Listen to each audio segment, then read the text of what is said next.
Hello and welcome to Therapist Connect broadcasts. My name's Caz Binstead and I'm the co-lead here at Therapist Connect. And it's January, which means it's the Therapist Connect community birthday. So happy birthday to the community. And we are celebrating today by discussing this book. So Therapists Challenging Racism and Oppression, The Unheard Voices. I'm blessed to be here with the editors of the book, Neelam and Rachel. Hello. Hi, Hi, Kaz. great to be here. Thank you. To have you here. So I'm actually just going to start by reading the blurb for the book for anyone who doesn't have any idea of what it's about. So this book is about racism and its intersections with other forms of oppression within the talking therapies professions, told from the therapist perspective. These rarely heard voices speak honestly of the pain of being silenced, shamed, excluded, violated, rendered invisible, and deeply wounded by their experiences in training and in practice. But there are also stories of strength, courage, resourcefulness, and growth. Some therapists may find recognition and affirmation in these accounts, as well as hope and healing. Others may better understand how their own fragility and bias have led them to similar behaviours and harmful mistakes. This essential read brings together personal, psychological, societal, and political insights to better imagine and further the discourse around what might facilitate meaningful change. So, just to properly introduce you both, I'm just going to read your bios. Find them here. Okay, so Neelam Zahid is an integrative counsellor, psychotherapist, and clinical supervisor accredited by BACP. She has practiced as a therapist since 2003, having previously worked in higher education for more than a decade, and currently has her own private practice. She is also deputy course leader for the foundation year at the Minster Centre and teaches on the Introduction to Counselling Skills course. In addition, she is currently a visiting lecturer at the University of Westminster, teaching on the BSc Psychology and Counselling and Introduction to Counselling Skills courses. Her area of interest are intersectionality, difference and diversity, and she has contributed to several publications, including the Handbook of Transcultural Counselling and Psychotherapy and Black Identities and White Therapies, Race, Respect and Diversity. And we have Rachel Jane Cooke, she, they, who's a queer integrative psychotherapist, supervisor and educator from Ireland in practice since 2009. She's based in London, runs an online therapy platform, consults to charities and social enterprises, and has a long-standing weekly radio segment on sex and relationships, where she often discusses identity, privilege, and oppression. She regularly speaks on podcasts and hosts talks and workshops for the public, for therapists and for organisations on topics such as intersectionality, trauma, attachment, health and wellness under neoliberalism, embodiment, feminist therapy and gender, sexuality and relationship diversity. Rachel is passionate about training therapists committed to social justice, particularly through embodied and relational practice. And you can read more about her work at racheljanecooke.com. Okay, now Neelam, I know you want to say something before we get going, so over to you. Yeah, thank you, Kaz, and thanks for that introduction. I thought before we start going into the book and talking about our own chapters as well as the other chapters, I thought it'd be, or I felt it was important to kind of name the chapters, but also name our contributors so that they kind of have a space here, even though they may not be physically here.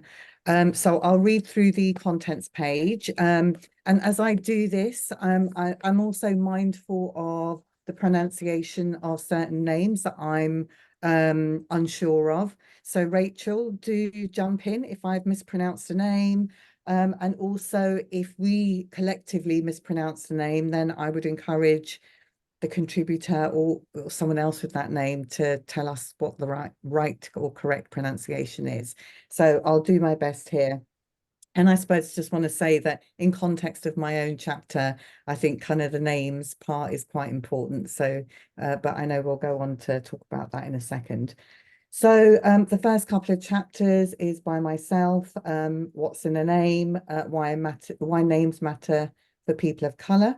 The second chapter is by Rachel Cooke, cultivating intersectional nuance within the dissociative confines of capitalism.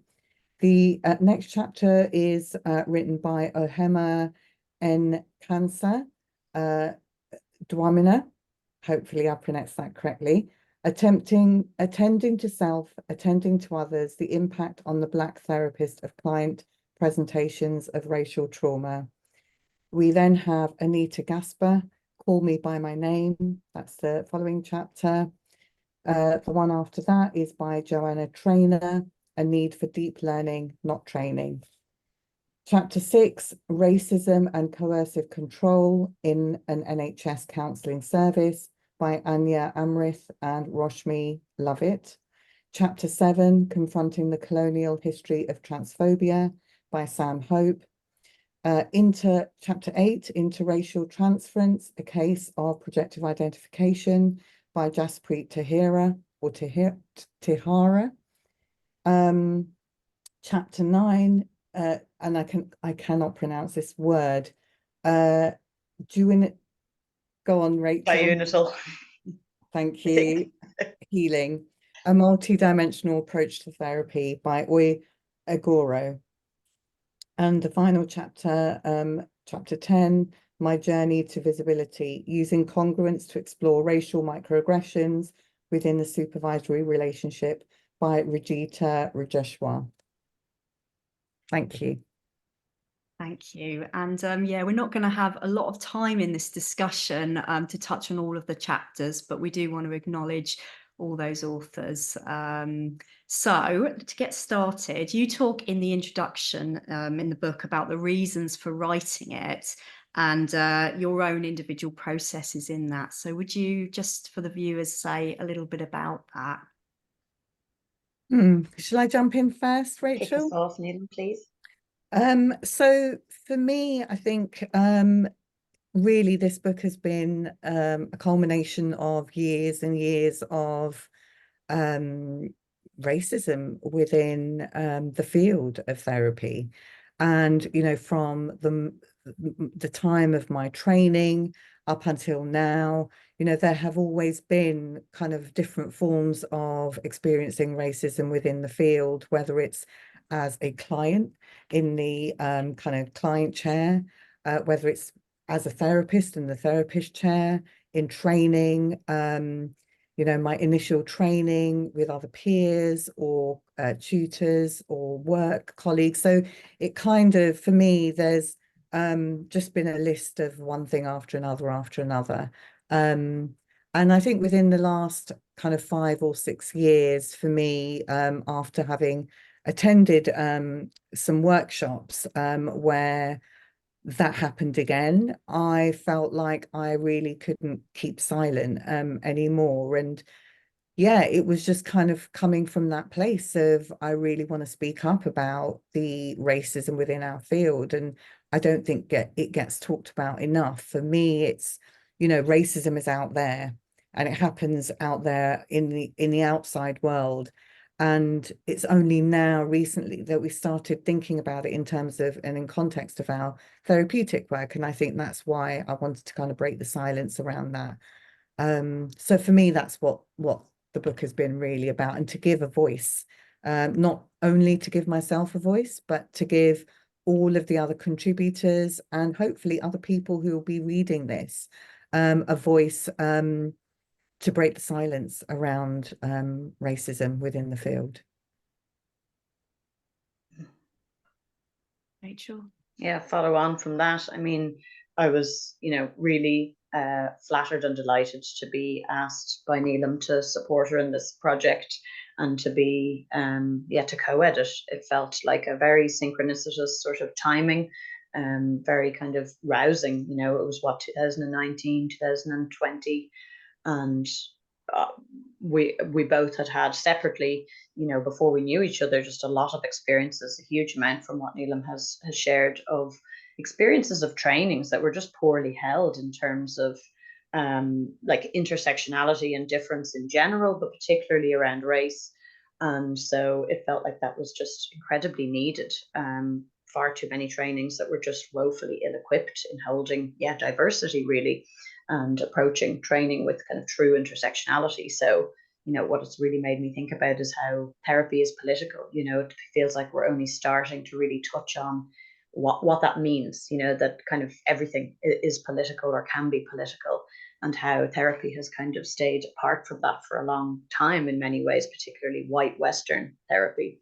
And through, you know, speaking to people and kind of delving into this kind of area and topic, we discovered just so many therapists who've had horrific experiences in training, in organizations and institutions, you know, organizations that they work with, in private practice with their own clients, in their own therapy and supervision. And so what we thought was going to be more of a, let's say, maybe handbook, I think, to begin with, ended up being a collection of stories, because it felt like we recognize that there are more spaces now for people to talk about race and racism, but we don't really know of any books and not many kind of podcasts or resources where therapists, particularly therapists of color, have the opportunity to really speak about their own personal experiences and their kind of professional experiences with race. So it felt like, you know, my involvement, I really wanted to use my privilege and power to support therapists of color to be heard and to be published. We wanted to get as many people on board who hadn't been published before, although some of them have been, and to just kind of share the platform with different and similar kind of marginalizations. Because I guess through this, we've also recognized that nearly everybody has some aspect of their identity that is marginalized, but that doesn't make them all equal. And so, it was a real pleasure and honor to be able to be part of this project with Neelam and, you know, the amazing contributors that we have met, both all the people who've been published and also the ones didn't end up making it into the book. I mean, Neelam, what you say there about the silence, I think that's such an important point. We were talking about it off screen a moment ago. You know, we are a talking profession, and actually being able to talk about these things and share stories and be human beings and share our stories. One thing I really love about this book, the fact that, like you say, Rachel, you decided to go down you know, people's actual accounts and stories. I think it makes it a really powerful book. Yeah, I think so, and I think it's a daring book. I mean, I was thinking about this just a couple of days ago, how much courage it takes to speak out within a profession where, although we are told to speak out and to be congruent and authentic and real, that actually there are certain things that we are encouraged almost not to. And I'm kind of just thinking about the traditional psychotherapeutic model, where it just focuses on the kind of internal system and internal kind of our kind of internal space, and really divorce it from the external world. And as Rachel said, you know, therapy is political, and it is really important to kind of bring that into the room. And I feel like there's a lot of fear. There's a lot of fear within the therapy world of, you know, what if we get found out? What if I say the wrong thing? What if? There's lots of what ifs. I've had conversations with lots of people who will say, you know, I'm really afraid that I'll get it wrong and that somebody will call me racist. And I think that's what prevents us from speaking out. And it feels like a real representation of kind of what happens in the outside world, that fear of speaking out and breaking the silence. And it is an incongruence within our field of, as you say, you know, it's a talking profession, and yet there's certain things that we're kind of bracketing and not really being really tentative with. Hugely. And I suppose, yeah, adding into just to that about the kind of the hierarchy that exists and how this book really made us look at, you know, I was already interested in the concept of decolonizing therapy. In fact, I felt passionate about it. But again, it's something that only over the past few years are we really looking at how the kind of Western medical model has placed, people suffering within the individual in kind of faulty neurochemicals and sort of, brains not working kind of thing, as opposed to being able to really look, which is not the same as saying that everything is about the fact that you grew up, poor or working class or black or whatever it is, but it's recognizing that the context, the social context, your environments are going to have a huge impact on your well-being, what you believe is possible for your life, all of those things, and how you're sort of what we call mental health, but I personally prefer psychosocial well-being or biopsychosocial, in order to really look at that context, because even the term mental health makes us think about that being localized in the individual. Which we've discovered through these chapters and other, the research that we've done through this, that it's just, it's not helping us, and it's very part of a kind of capitalist and very kind of white sort of historical cultural approach towards well-being and the kind of lack of community or separation from community in that individualization that has occurred.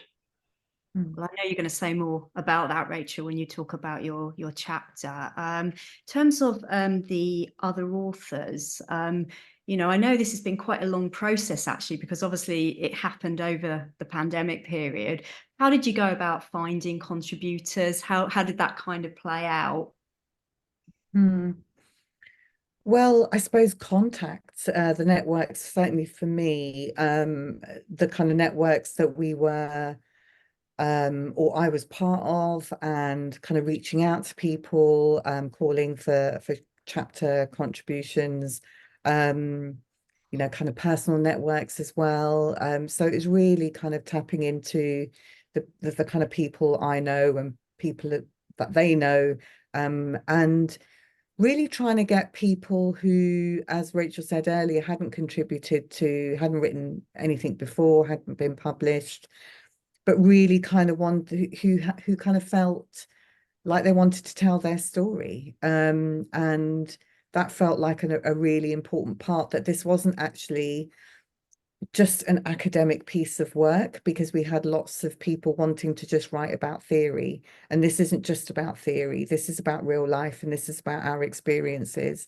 So it was really kind of, finding people who wanted to do that, wanting to really be vulnerable. And what we asked people to do wasn't easy. And I really recognize how much we asked from our contributors, the amount that they had to kind of go into their own trauma, their own racial trauma, as well as other traumas.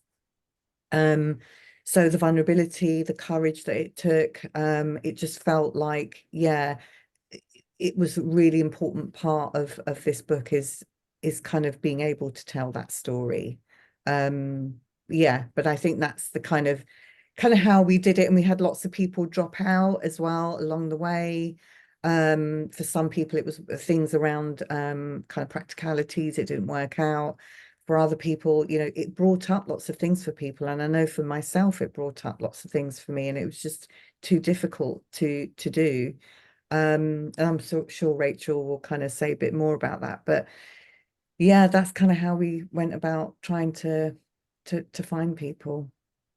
My process was a little bit different, in that I was also kind of reaching out to my network, but I also did kind of quite a social media drive on that, where I approached some people, usually not cold, but there were a few people where I'd kind of heard that this person might be interested, and then I approached them and sort of said, hey, this is something that we're doing, and ended up with a lot of kind of conversations and contacts through that. But, as Neelam sort of touched on there or mentioned, we kind of had to try and balance, how much are we going to be able to have the time, how much time and energy are we going to have ourselves with, you know, our own private practices and different, you know, Neelam teaches and the different things that we're doing, supervising, having, you know, our lives. Neelam's got, you know, children, and just being able to really do justice to the contributors, where we could have a really full mixture, where it wasn't about having, you know, a kind of tick box of, you know, every kind of marginalized identity, but we still wanted it to be as sort of diverse as possible. But we had to recognize that we were, as Neelam said, asking a lot of the contributors. And also we wanted to be able to support them as much as possible. So there was this big process of how much do we share each time that we make a change with the book, each time that someone's chapter changes, or, you know, we kind of had a rough idea of how many people from different particular backgrounds we would like, but that shifted over time. You know, some people dropped out because of, the timing for them, because the project went on for nearly 3.5 years in total. And we thought, well, I certainly optimistically thought in the beginning that we would probably manage to get it published within about 18 months. And I think Neelam was much more realistic than I was. But that was also something where some people had written something earlier on, and then as time went on, that, you know, ended up being, they were in a different place at that time. Later on, for other people, they came in right at the end and didn't have anywhere near as much time to be sort of supported by us. And so each of those had a lot of kind of complexity and required having, you know, what I've come to see as having both thick skin and thin skin at the same time, like needing to be thin-skinned in kind of remaining sensitive and really kind of listening and being attentive to people's feedback. And also not wanting to overcrowd them with how much communication we were having or the way in which we were editing, but then also needing to be quite thick-skinned in how people, you know, both, you know, contributors or people who even put in kind of proposals were sometimes having reactions to, it could be me being involved as a white person, or what they felt that the book constituted, before knowing more about the book. So we had to really kind of span that as well, which took that kind of time and energy, and being as kind of conscientious as we could be. Mm. And actually, kind of just to add on to that as well, that, you know, some of our requests were received with some annoyance and some anger, that we were asking people of color to write about their racial trauma or the racist experiences that had been through, for essentially not a fee. And as we all know, writing books, these kinds of books, academic, you know, books, there is no money to be made in this. We're not making millions at all. And so, you know, there was that kind of, and rightly so, I think, in some ways, of, you know, you're asking us to write about our racist experiences, and we're not getting anything in return for this, which I really do understand. And I suppose for me, it's like, well, yeah, actually, that is a massive thing to ask somebody. So I suppose someone had to be in I was going to say, in the right time in their life where they were able to share that part of themselves, for the greater good, so to speak, rather than kind of be in a place, a kind of maybe more fragile or delicate place, or wherever they may have been. So yeah, those were kind of some of the challenges as well that we came across when kind of calling out to people and asking them to write. I mean, actually, as you both know, one of the reasons I really like this book is because it's very like community. It's community activism in a book, which I think is just amazing. But as a community lead myself, I really identify with a lot of the things that you're saying there, Neelam, you know, asking people, do you want to do things, but we can't pay you. And, you know, but there's the pros to that, but then, you know, cons like that, asking people to give their time and things. But it also strikes me that there's a lot of difference between a book and your job as editors, where actually as editors, you have to be, because it's a book you're producing, you have to, well, Rachel, you were saying the thick skin, thin skin, like, you know, a bit of holding, I guess, wearing lots of different hats and things.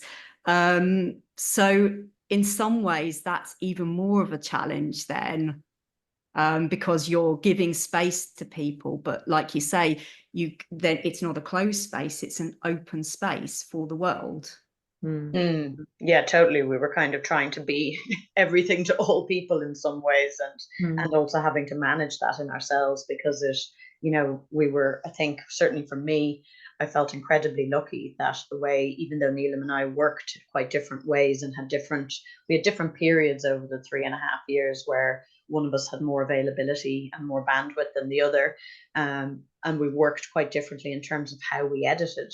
But for whatever reason, certainly speaking for myself, I feel incredibly grateful and appreciative that it overall felt like we really gelled. It doesn't mean there weren't times where we disagreed, but it felt like we were able to really, be kind of responsible for ourselves and to each other, which was an amazing part of the process, because considering we were having to have so many conversations about how much we would include contributors in different decisions and changes that were being made to the book, and holding, all of those things around people dropping in and dropping out, and all of that, we were really, really lucky. I think that would have been immensely different process to not have a co-editor for something like that. Yeah. Relationship really important. Sorry, Neil, I'm just cutting in, but that was, I know. I think you say in the book that you got on as soon as you met, and it sounds like your relationship has been really important. Well, it has been, and I, it's been really important to name things, and to be able to talk honestly about how we found the process, how we found editing the chapters, what it was bringing up for both of us in different ways, because I think without that, it would have been, we would have not really been doing ourselves a service. We would have been, and not the book either. We're kind of talking about breaking the silence. Actually, that starts with us too. So yeah, we had hiccups along the way, and but thankfully we managed to kind of talk through it and kind of hold the chapters in a way which I think was really helpful, because I suppose again we saw different parts of it. I remember us having lots of conversations about, yeah, how do we edit this? We want more of them. We want more of their embodied experience, their more of them to come through. And for me, it was like, yeah, we do. However, this is difficult. And I was going through my own embodied, visceral experience of writing my own chapter, and the racial trauma that did come up from it. And that was being triggered and activated and all the things. And it kind of hit me that actually what we're asking people to do is massive, and we need to hold that. And yeah, we can be editors and say, no, we need more of you, but actually we need to really understand that what it is that we're asking for, and how much can we ask for from them. So it was a really delicate balance, and I think, yeah, thankfully we were able to kind of talk through it with each other, and yeah, got to the stage of publication, which was great. That must have been a good day after such a long time. I know what you mean about, you think, come on, it's going to be really quick, but but it was also particularly such a challenging time as well, writing over that pandemic period. I wondered, shall we talk a little bit about your individual chapters? So maybe Neelam, if we start with you now, your chapter, What's in a Name? Why Names Matter for People of Colour. Do you want to just say a little bit about it? Yeah, so I mean, my name has been an issue for me since I was young. The mispronunciation of it, people forgetting my name, making fun of my name. There's been loads of things around my name, from when I can remember, from kind of pre-primary school. And so for me, my chapter was a culmination of different events that had happened to me through different workshops and training, where, people had either forgotten or mispronounced my name. And so for me, I suppose essentially that's what it is. And, you know, I go into the chapter around how my name is a really big part of me and my identity, and it really matters. You know, it really matters to me if you pronounce my name correctly. And, you know, if you do get it wrong, then be open to hearing that you've got it wrong and ask me how it is pronounced. And I don't care if you get it wrong 10 times or 20 times, as long as you're kind of acknowledging that actually, yeah, okay, sorry, I've got it wrong. How do you pronounce it again? So for me, there is that kind of recognition that this is an important part of who I am. It's not just a name. It's not just something that hasn't been thought through. I've had loads of experience, and essentially I would call it racial trauma around my name. And it brings up a lot, you know, when somebody forgets my name and then isn't able to acknowledge the impact of that. And of course, in my chapter, I also talk about things like class as well, and the intersection between class and race, and how then that also kind of comes into, I suppose, my experience that I talk about, how that may have impacted the response of the people on the other end. And so I think there's kind of lots of things tied into that, going back to early childhood, you know, that, and essentially for me, somebody who mispronounces my name or forgets my name really, for me, I feel like they don't see me. And so for me, it's been this kind of long life battle of wanting to be seen and wanting to be heard. And I suppose essentially, you know, that's why I'm a therapist, why I became a therapist. I think that's the kind of thread through it.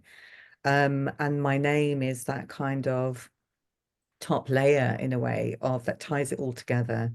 Actually, you know, I want you to see me. I want you to see me for who I am. Yeah, see my color, but don't define me by my color or my race or my religion. But actually that stuff matters, and it matters more than people give credit for. So yeah, I think that was kind of the thinking behind the chapter, and that was kind of what my chapter's about. Of course, you use some composite case studies. Well, one really, one main one. But it strikes me what you were saying about, you know, going back to your childhood, because you tell a story in the chapter about playing netball. Now, I was not a netball kind of person, so but you said you ended up playing. You felt excluded, so you felt like, you know, you weren't picked. You just find the exact quote. You felt it was a perfect example of teachers assuming that brown girls are not good enough for certain activities such as sports because we're too quiet and unassertive. But what I loved about what you'd written was how it was kind of a triumph. You pushed through. You proved yourself, and yeah, even I know playing goal attack is like a great position. And you went and played for the county, but that came from a real place of pain and of feeling not seen and excluded. Yeah, and actually something what you've just said in what you've said, Caz, is you felt you weren't picked, but actually I wasn't picked. It wasn't a feeling that I wasn't picked. I wasn't chosen. And I think for me, that was so, yeah, it's for me, I still remember that day clearly. I remember sitting in that classroom clearly of not being picked and feeling humiliated, feeling like I wasn't seen. And, you know, right to the end of the story of, you know, not just being put as a reserve and not being picked for the main team or the reserve team, you know, it still brings back that kind of the memories of not being chosen. And as an adult, I still have those experiences of not being chosen, not being seen with the potential that I could have. But then rather than, or putting myself then, or not putting myself, interesting slip of the tongue there, but then being put in a box of, actually, this is a stereotype, brown girls don't do this.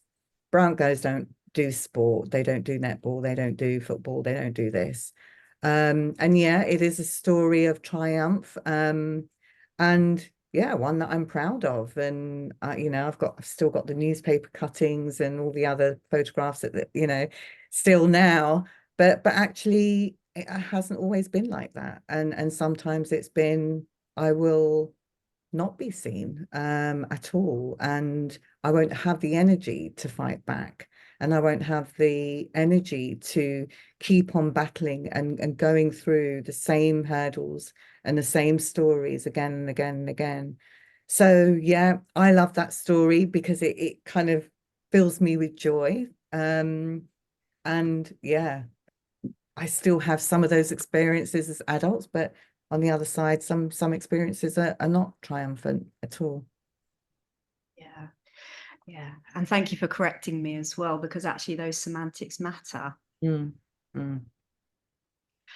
Okay. I know you also said, Neelam, that you felt, well, you said this at the end of the chapter, that you felt that actually it had been quite healing for you writing about those experiences. Mm. Yeah, I think so. For me, the process of writing the book or my chapter and doing the editorial things, it was really difficult. There were times when it was really difficult, and it brought up loads of different things around not feeling good enough, not being good enough. Some relationships had severed through the process of writing the chapter and putting the book together as well. It brought up some real pain, and I think being able to write it and to actually sit with those feelings and the visceral feelings, it did something for me that was quite healing. I'm able to talk about it. I'm able to talk about it with you here.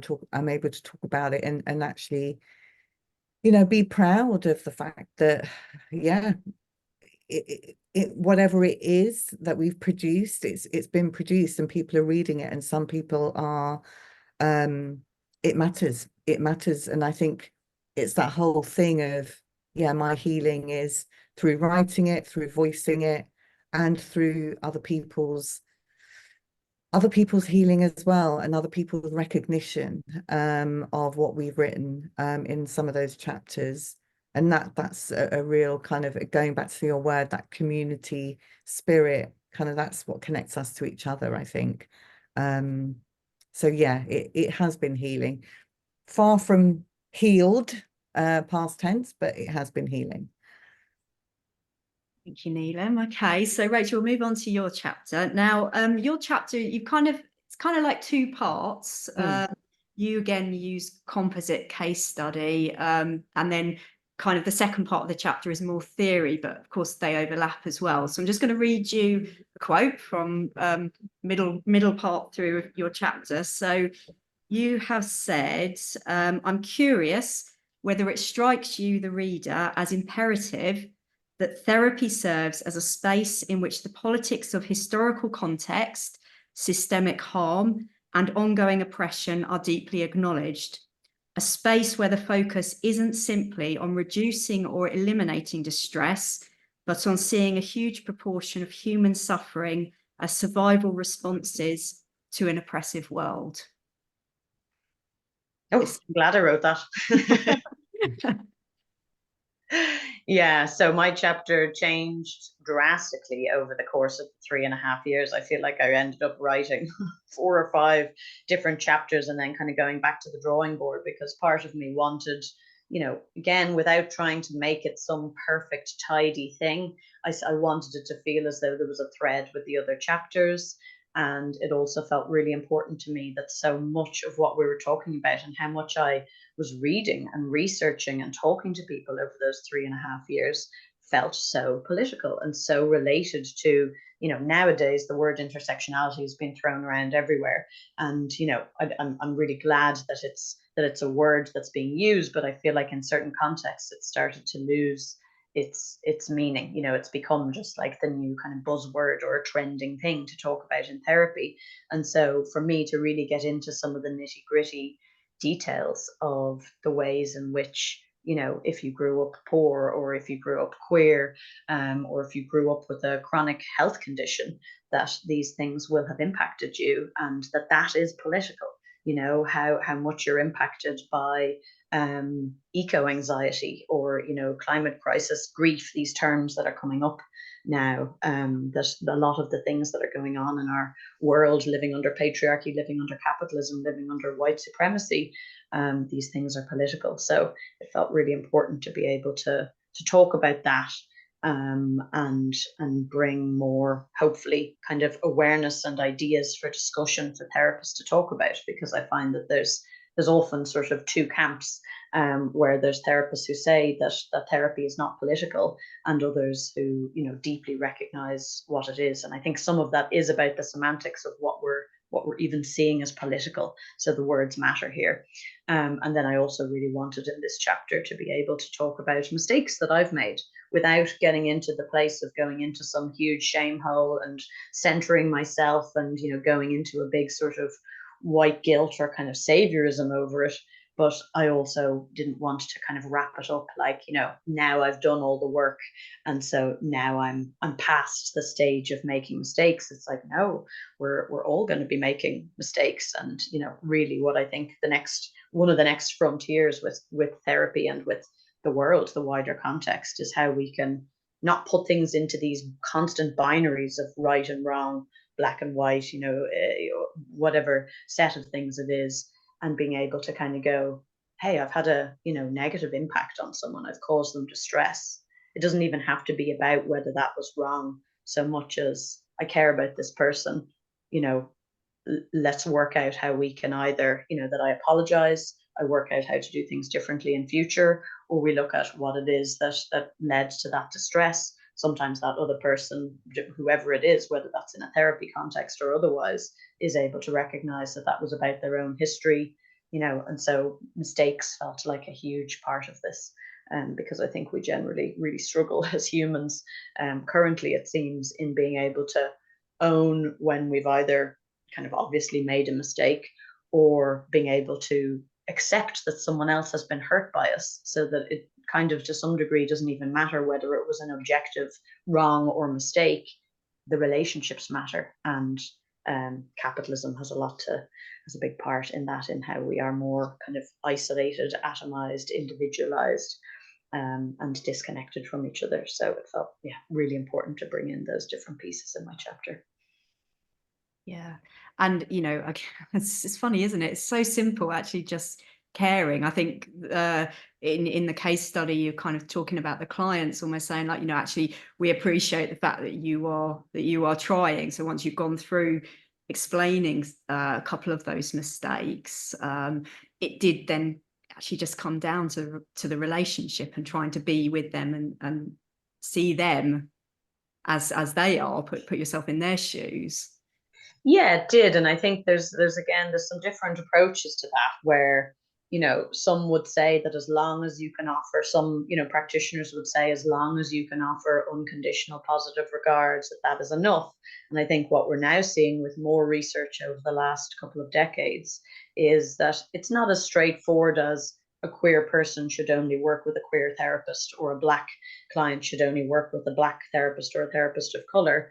It's unlikely to be that straightforward, but there's going to be lots of aspects of marginalization, and, you know, kind of struggle that people have been through, that is going to mean that they are going to have a much like better time. It's going to be a better fit, a better relationship, to have a therapist who has some of that, you know. And some of that is going to be maybe an assumption, because, you know, two people are exactly the same in their experiences of the world, and their histories. But, you know, I think we are recognizing that it's not enough to say, well, as long as I hold a space that's compassionate, that's enough. It's like, no, it's, you know, absolutely, I believe our responsibility as practitioners to learn about these different aspects of history, marginalization, different identities and communities and heritage, that mean that people can have vastly different, belief systems and ways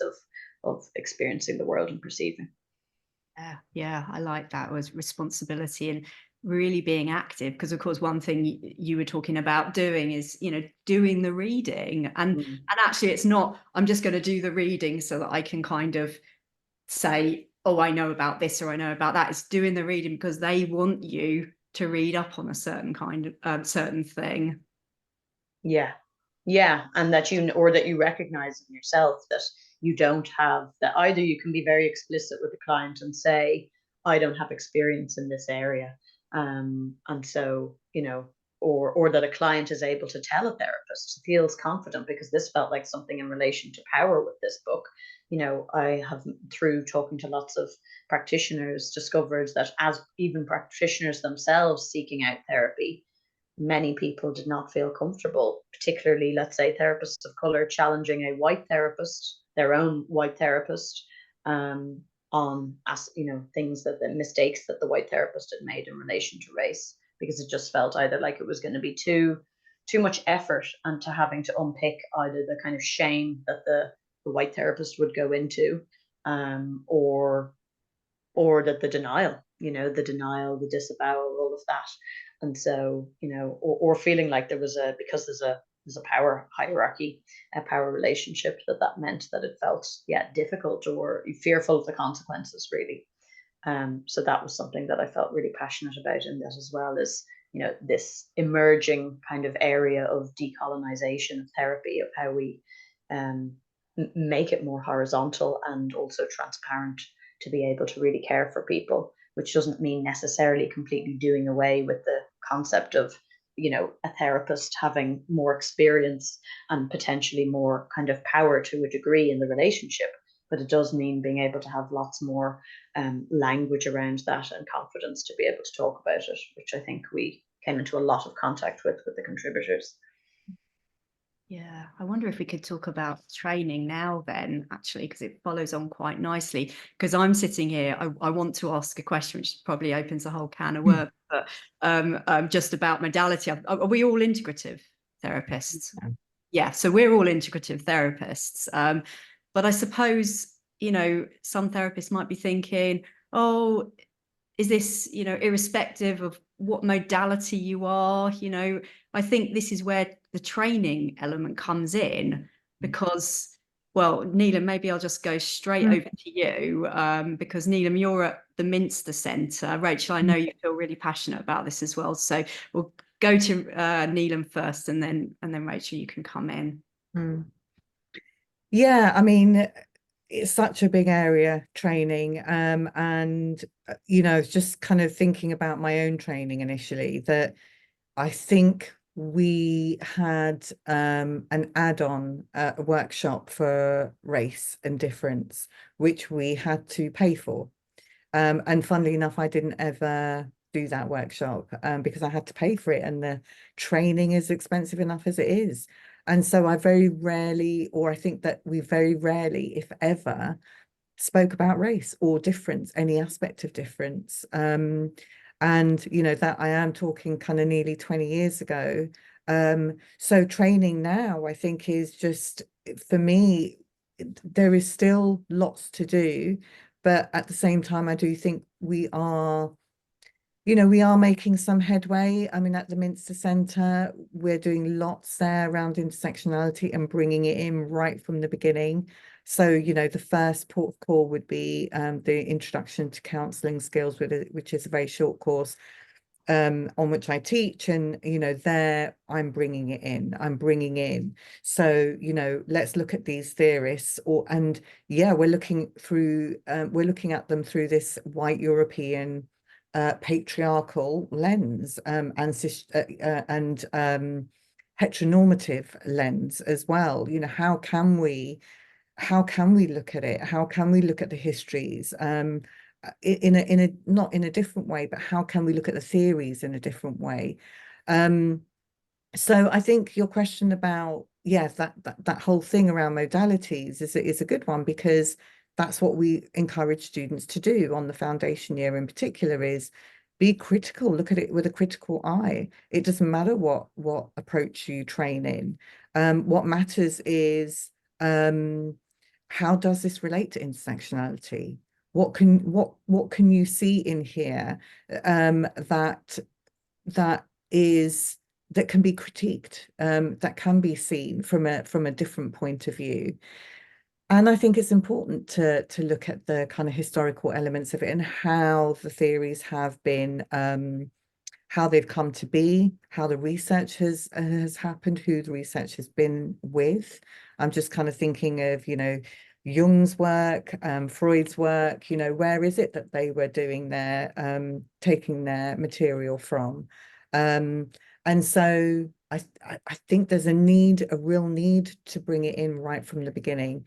And so at the Minster, we start from the introduction course right through to the foundation and the diploma and masters and advanced diploma, that actually this is necessary. It's not just an add-on. It's not just okay, we'll just have a weekend on it or one day on it that you may have to pay for, you may not have to pay for, but it's actually integrated into the work.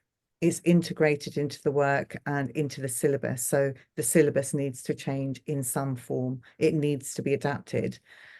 But I think in addition to that, people who are teaching need to have done some work on themselves, because how can we teach a syllabus that is inclusive and mindful and of difference and intersectionality if therapists and tutors haven't done the work on themselves? So for me, it is about, we need to do the work on ourselves in order to teach the curriculum and change the curriculum. And yeah, it kind of needs to go hand in hand. We can't really have one without the other, or else what is it that we're teaching? And I know it's difficult. You know, it brings up all kinds of different dynamics within the staff themselves, staff of colour, white staff, but also then with students as well. So white students and students of colour, and it brings up quite complicated dynamics. And I think that's a very new area that we haven't really been speaking much about until recently. But unless we kind of know what we're doing and we're able to manage that and hold that in some form or other, we're not going to go anywhere with it. So it's kind of, yeah, we need to be vulnerable. It comes back down to that. We need to be vulnerable, as well as our students. You know, we're expecting our students to be vulnerable by bearing all and working through their own processes, and they're, you know, critiquing these theories. And, you know, actually we need to do it as well as therapists, as tutors, when it comes to race and other intersecting identities. But yeah, there is movement, but I think there is still a way to go. Rachel? I don't have a huge amount to add to that. That was incredibly well said. And yeah, I feel very, very similarly that we need the training situations, institutions to really shift on this. And at times it can feel like it's glacially slow work, but it takes that kind of the combination, I think, of the vulnerability and courage to keep speaking out and, you know, kind of demanding more, which is really difficult when you're in the position of being like a therapy trainee, and you could get kicked off your course for, you know, saying that something was, you know, sort of very unjust or discriminatory or whatever. Or at very least, even if you're not kicked off the course, that you're now sort of disliked or seen as a person who causes problems. And so the more that we can connect with each other, because again, I think under capitalism, so much of this is about the fact that we become disconnected from community, from feeling that safe ground where we are, you know, our nervous systems can be regulated in the sense that we have belonging, we have security, we have people who have our backs. And that disagreement and new ideas can generate in that space because we feel held enough and accountable as well. And so the more that we have things like, you know, what you've developed, Caz, you know, with Peter, having things like Therapists Connect, to be able to have places where we can, you know, meet, express, learn, and really be able to learn from each other and find that safety with each other, because systems are more likely to change when there's more of us on board with each other, rather than us all either disconnected or involved in a huge amount of infighting, which is what we see so much politically as well. That, you know, particularly I would say on the left, I see, you know, it's like cannibalizing the way that people are, you know, getting so kind of caught up in smaller kind of sub arguments about how things need to be, which is understandable and also serves to distract us from being able to change things at a broader level. Mm.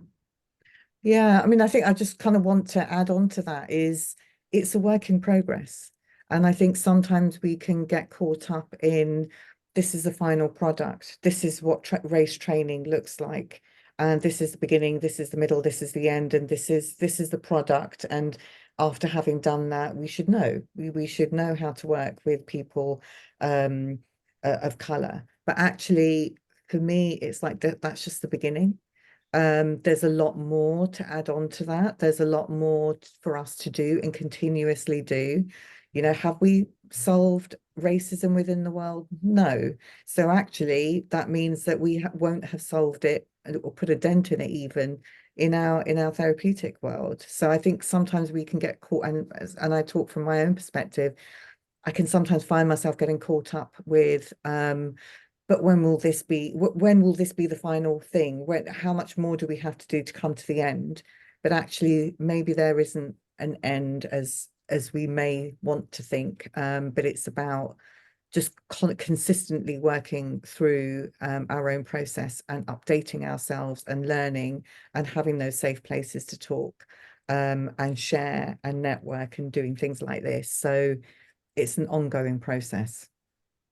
Yeah, all those things together. I mean, it's so important to be talking about this, because you just meet, I mean, well, I meet so many people who have felt oppressed, not seen, not heard in their trainings, and have just felt like there's nothing they can do about it, you know, or that they would be causing trouble or something to bring it up, or to, you know, to disrupt the group. And even sometimes in group experientials or group processes themselves, that can become oppressive, actually. I'm just thinking also about what you talk about in your chapter, Neelam, about, you know, rescuing the student, rescuing the teacher, that kind of thing. But you know, also it's got to come from the membership bodies. So one thing that's said in the introduction to your book is about the ethical framework, which is obviously being updated. The BACP ethical framework is being updated at the moment. But I guess it's so important, isn't it? I think you make the point, Neelam, that, you know, the word harm is used so much in the ethical framework, but it's not used with regards to, you know, the harm that therapists might experience with this kind of thing. Yeah, I do talk about that. And I suppose I talk about it in the context of confidentiality as well, in that, you know, this was one of the things that came up from some of my experiences, but also through writing the chapters or writing out my chapter and other people's, that, yeah, how then do we manage that? How do we manage confidentiality on a training or a workshop when harm has occurred? What do we do with that? And there is nowhere in the BACP ethical framework to really address that. And I suppose that was my kind of thinking in the introduction of what is there to protect us, to protect us who are practicing and who've been harmed. I mean, it's simple. There's lots around the client, there's lots around the kind of training organizations and lots of other things. But actually, what about for some of us who've been harmed during a training, as a delegate or as a client, sorry, as a therapist? Where do we go with that? How do we escalate it? And so there's no clear framework for that at all, because I know there is lots of fear around breaking confidentiality. And I think that's one of the kind of cornerstones of our work within therapy is confidentiality. So how do we navigate that? Okay, well, I'm mindful of time. So is there anything else that either of you want to add? Anything we haven't talked about that you'd really like to mention? Or I guess the final just note that I wanted to share was about, it goes back to the political aspect of this, something that I've really noticed is um, the reticence of a lot of practitioners, and understandably for many different reasons. For some people it's frightening in private practice, for some people it's frightening working for the NHS or different organizations, but around speaking out against injustice. And I've seen that particularly with the kind of therapist silence around Palestine over the last few months, that it feels as though it's now becoming more accepted to kind of call what's happening a genocide. And also it's been, really quite striking how little I've seen practitioners, kind of, now maybe there's lots of private discussions going on, but publicly there's been very little so far. And I'm guessing that a lot of that is out of fear. But I think we're only beginning to find the language after 3 months of what's been happening there, to be able to say that, critiquing a government's choices is not the same as casting discrimination on a whole people, or the people who live in that place. And that this is something that I really hope that we are going to be talking more about, because the silence has been pretty deafening. such important points. It comes back to, let's talk to each other. Let's remain open. Yeah. And I suppose for me, and thank you, Rachel, for saying that. I think that's been a really I feel deeply moved by what's happening in the world, and I think it goes to a place of real hurt and upset. And I think for me, the work that we are doing, have done, if it's a stone in a pebble in that sea, that vast thing, then actually it's worth it. So for me, the vulnerability, the pain that we go through in the Western world, in kind of the UK that we live in, despite the choices of our government, that makes it worthwhile for me to kind of open up and kind of put this kind of piece of work out there. And so really a heart-warmed, heartfelt thanks to all the contributors for putting themselves out there, for doing some of this kind of, and again, I'm struggling to say the words, because I think it's important, it's difficult work, it's vulnerable work. And actually, I just want to say thank you to everyone for doing that. I think that's kind of what I want to end with. Stuff. So thank you so much for joining us, everyone. Here's the book. Go and buy it. You're going to definitely learn something. Thank you so much, Rachel and Neelam, for joining me today. Thank you, Thanks, Caz. Caz. Thanks for inviting us to speak today. Bye-bye.